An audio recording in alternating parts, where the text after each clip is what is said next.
امام حسن عسکری علیہ السلام نے فرمایا، جو شخص جمعرات کے دن 2 رکعت نماز پڑھے، ہر رکعت میں سورہ حمد کے بعد سورہ توحید 10 مرتبہ پڑھے، تو فرشتے اس سے کہیں گے تمہاری جو بھی حاجت ہے بیان کرو، وہ پوری کی جائے گی۔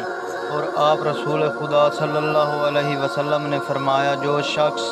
جمعرات کے دن 2 رکعت نماز پڑھے اور ہر رکعت میں الحمد کے بعد 5 مرتبہ سورۃ ناصر اور 5 مرتبہ سورہ کوثر پڑھے،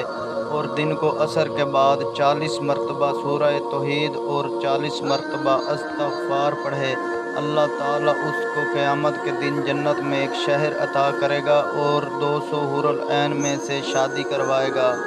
اور اس کے نامہ اعمال میں ہر فرشتے کی 1 سال کی عبادت کا ثواب لکھے گا، اور ہر آیت کے بدلے میں 1000 شہید کے برابر ثواب عطا کرے گا۔